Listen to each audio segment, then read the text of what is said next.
जय मित्रांनो, स्वागत आहे आपलं द गुरुजी यूट्यूब चॅनलवर। मित्रांनो, सध्या पेसा पद भरती संदर्भात जे काही याद्या आहे तर ते याद्या सध्या बघा जाहीर व्हायला इथं सुरुवात झालेली आहे। मागे देखील सध्या जिल्हा परिषद जी काही पालघर होती तर त्याचं सध्या बघा यादी ही जाहीर झालेली आहे पेसा संदर्भात सेकंड यादी। त्याच अनुषंगाने जिल्हा परिषद या ठिकाणी धुळे संदर्भात जी काही यादी आहे तर ती यादी सध्या बघा 18/3/2025 नंतर जे काही अपात्र झालेले उमेदवार आहे तर त्यांची एकदा सध्या जे काही आक्षेपा अंतर्गत त्या ठिकाणी पात्र होणार आहे। तर त्या अनुषंगाने एकदा जे काही व्हेरीफाय आहे तर ते व्हेरीफाय सध्या बघा स्वतः करायचं आहे आणि त्याच्यामध्ये आक्षेप जर तुम्हाला आढळला म्हणजे तुमच्या नावामध्ये तफावत असेल किंवा तुमचे जे काही मार्क असेल, गुणानुक्रम असेल, बरोबर, तर इत्यादी जे काही सामाजिक आरक्षणासंदर्भात जे सध्या बघा तफावत असेल तर त्याच्यामध्ये तुम्हाला आक्षेप घ्यायचा असेल तर त्या अनुषंगाने यादी जी आहे तर ती यादी सध्या इथं प्रसिद्ध झालेली आहे। तर त्याच्यामध्ये सविस्तर आपण बघूया।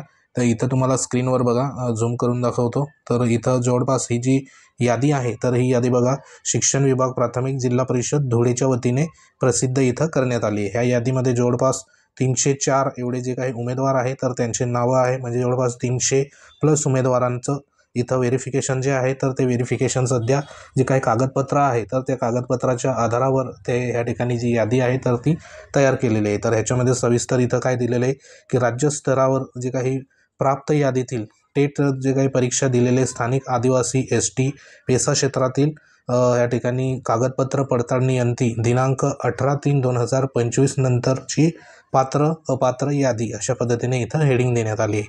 तर ह्याच्यामध्ये जी यादी आहे तर त्या यादीमध्ये संपूर्ण टेट स्कोरनुसार सध्या बघा इथं जी काही रँकिंग असेल तर ती लावण्यात आली आहे। त्यामध्ये इथं सुरुवातीलाच एक सूचना देण्यात आली, ती सूचना देखील तुम्हाला बघा सविस्तर इथं दाखवतो। तर ह्या ठिकाणी जी सूचना आहे तर ती सूचना काय आहे तर बघा उमेदवारासाठी महत्त्वाची सूचना। सदर यादी उमेदवारांनी या कार्यालयात सादर केलेल्या कागदपत्राच्या आधारे पडताळणी अंती तयार करण्यात आलेली आहे। सदर यादीमध्ये जे काही कागदपत्रामध्ये बघा चुका किंवा तफावत बाबत तक्रार असल्यास तुम्हाला या ठिकाणी डेट देण्यात आली। तक्रार जर असेल तर 9/4/2025 रोजी संध्याकाळी 5 वाजेपर्यंत आपले आक्षेप सादर करावे।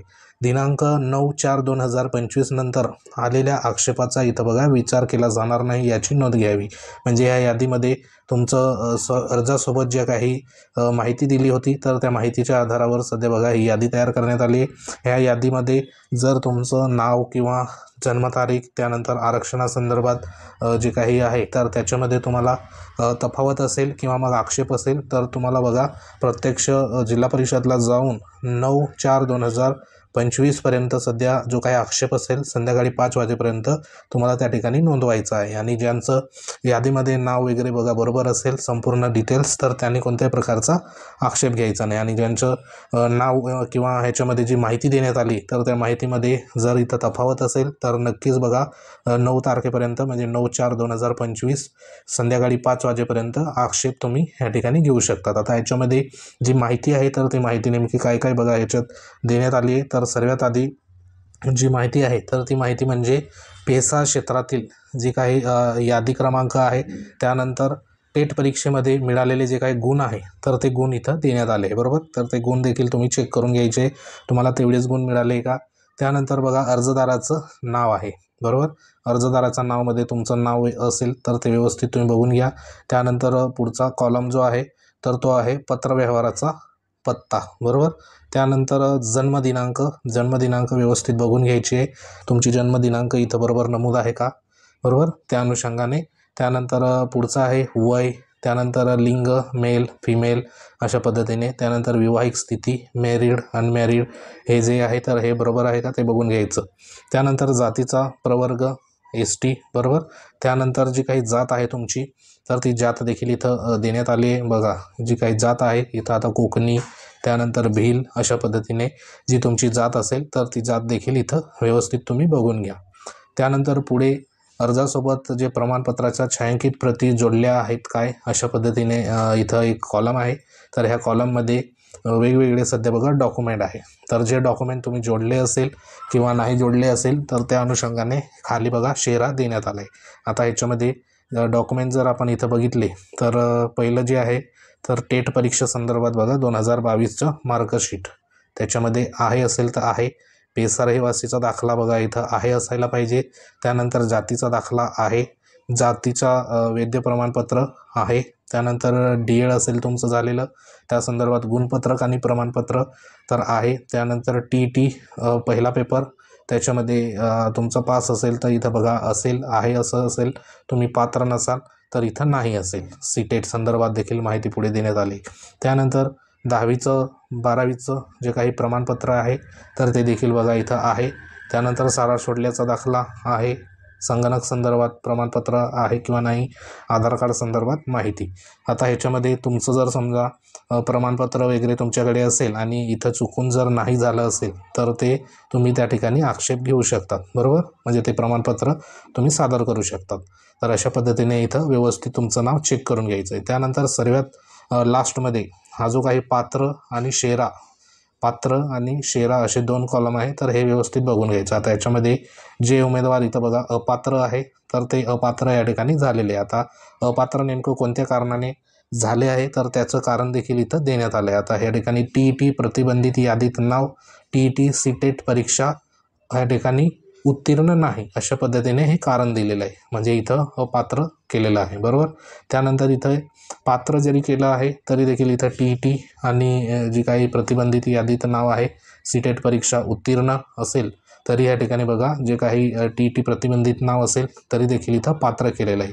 तर अशा जे काही कारणं आहे तर ते व्यवस्थित तुम्ही बघून घ्या. त्यानंतर अजून कारणे असेल तर ही जी यादी आहे तर ही यादी बरीच मोठी आहे, एकूण 36 पानाची यादी आहे. ही यादी तुम्हाला कुठं भेटेल तर आपलं टेलिग्राम चॅनल आहे द गुरुजी नावाने, या ठिकाणी तुम्हाला लिंक दिसत आहे बघा द गुरुजी नावाने. तर ही लिंक तुम्हाला व्हिडिओच्या डिस्क्रिप्शनमध्ये आहे, तिथे जाऊन तुम्ही लिंकवर क्लिक करून सध्या टेलिग्राम चॅनल जॉईन करू शकतात. तेथे तुम्हाला ही जी संपूर्ण यादी आहे 304 लोकांची जी काही पात्रताधारक उमेदवार आहे तर त्यांची इथं नावे आलेली आहे. तर ही यादी तुम्हाला तिथे अवेलेबल होईल. तर एक सध्या नावं आहे तर ते नावं तुम्ही चेक करून घ्यायचे, बरोबर. त्यानंतर बघा इथं वेगवेगळे जे काही कारणं आहे अपात्रचे तर ते कारणं तुम्ही व्यवस्थित बघून घ्यायचं. आता इथं अपात्र झालेला हा उमेदवार आहे तर त्याचं TET CTET उत्तीर्ण नाही हे एक कारण होतं. त्यानंतर त्याचं DED संदर्भात गुणपत्रक आणि प्रमाणपत्र नाही, तर हे देखील कारण इथं अपात्र संदर्भात आहे. तर असे कारणं असेल तर तुम्ही एकदा बघून घ्यायची. त्यानंतर तुम्हाला पुढील अजून कारणे आहेत ते कारणे दाखवतो. त्याच्यामध्ये या ठिकाणी एक कारण आहे बघा, अपात्र झालेला हा उमेदवार आहे तर ह्याचं मार्गदर्शक सूचनेनुसार उमेदवाराने आवश्यक शैक्षणिक व्यावसायिक अर्हता जी आहे तर ती 12/2/2023 अखेर धारण करणे आवश्यक होतं. म्हणजे जी शैक्षणिक आणि व्यावसायिक अर्हता आहे तर ती 12/2/2023ची जी काही पर्यंत त्याचं संपूर्ण डॉक्युमेंट आहे शैक्षणिक आणि व्यावसायिक तर ते असायला पाहिजे. परंतु ह्याचं बघा जे डॉक्युमेंट आहे तर ते CTET जी परीक्षा आहे तर ती सध्या 12/2/2023च्या आधी सध्या उत्तीर्ण नाही आणि हा 24मध्ये उत्तीर्ण झाला. म्हणजे CTET परीक्षा आता दिली असेल 2024मध्ये, परंतु इथं जी काही क्रायटेरिया आहे तो म्हणजे 12/2/2023च्या पूर्वी म्हणजे त्या ठिकाणी उत्तीर्ण असायला पाहिजे. म्हणून या ठिकाणी आता जे पास झालेले असेल तर त्यांना इथं अपात्र सध्या केलेलं आहे. तुमची जी काही क्वालिफिकेशन असेल शैक्षणिक व्यावसायिक तर ती 12/2/2023 पूर्वीची म्हणजे या ठिकाणी असायला पाहिजे. तर हे एक कारण इथं होतं, बरोबर. तर हे असे कारणे तुम्ही व्यवस्थित तुमचे असेल तर बघून घ्या. त्यानंतर सर्वात महत्त्वाचं हे जे काही आहे नाही अशा पद्धतीने जे काही अर्जासोबत जोडलेल्या प्रती आहे तर त्याचं इथं स्टेटमेंट देण्यात आलं आहे. तर हे स्टेटमेंट व्यवस्थित तुम्ही बघून घ्या, बरोबर. आहे किंवा नाही अशा पद्धतीने इथं देण्यात आलं आहे. आणि त्या अनुषंगाने तुम्हाला जो आक्षेप आहे तर तो आक्षेप म्हणजे 9 तारखेपर्यंत म्हणजे 9/4/2025 संध्याकाळी 5 वाजेपर्यंत सध्या बघा तुम्हाला जिल्हा परिषदला जाऊन आक्षेप नोंदवायचा आहे, तेव्हा तुमचं त्या ठिकाणी दुरुस्त होऊ शकतं, बरोबर.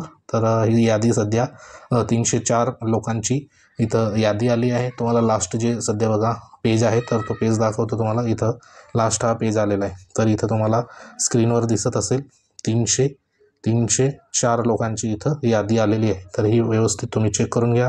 तर सध्या ही एक जिल्हा परिषद धुळे संदर्भात यादी इथं प्रसिद्ध झाली. इतर जिल्हा परिषदच्या देखील सध्या बघा याद्या अशा पद्धतीने प्रसिद्ध होणार आहे. तुम्ही कोणत्या जिल्हा परिषदमध्ये अर्ज केला आहे तर त्या अनुषंगाने तुम्ही कमेंट देखील करू शकतात.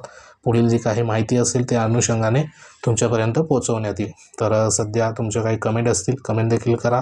व्हिडिओ आवडला असेल लाईक करा, शेअर करा. तुम्ही जर आपल्या चॅनलवर अजूनही नवीन असाल चॅनलला आवर्जून सबस्क्राईब करून घ्या. बाजूला बेल आयकॉन आहे त्याला देखील प्रेस करा आणि आवर्जून जे टेलिग्राम चॅनल आहे ते तुम्ही जॉईन करू शकता. तर महत्त्वाची अपडेट होती. कोणत्या जिल्हा परिषदची यादी बाकी आहे त्यांची कमेंट करा, त्यानुसार तुम्हाला पुढील अपडेट सध्या आपण देऊ. तर सध्या ही एक महत्त्वाची जिल्हा परिषद धुळे संदर्भात पेसा क्षेत्रातील ज्या उमेदवारांची भरती प्रक्रियेसंदर्भात शिक्षक भरतीची माहिती जमा केली होती तर त्या अनुषंगाने इथं यादी प्रसिद्ध झालेली आहे. त्यानंतर बघा पुढील जी काही फायनल यादी असेल तर ती आक्षेपानंतर बघा प्रसिद्ध होईल. तर सध्या एक महत्त्वाची अपडेट होती. तर अशा प्रकारच्या अपडेटसाठी पुन्हा आपण नेक्स्ट व्हिडिओमध्ये भेटू. तोपर्यंत तुम्ही चॅनलला सबस्क्राईब करून घ्या. तोपर्यंत जय हिंद, वंदे मातरम.